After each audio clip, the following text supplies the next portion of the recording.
உழைப்பாலே பிழைக்காத பேருதான் எங்கும் இல்லையா. அரஹோயா அர சாமியோ சாமி அப்படி இருந்துட்டா காமி. கூலியோ கூலி எங்களை நம்பித்தா பூமி.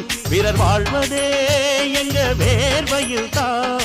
உழைப்பாளி இல்லாத நாடுதான் எங்கும் இல்லையா. அவன் உழைப்பாலே பிழைக்காத பேருதான்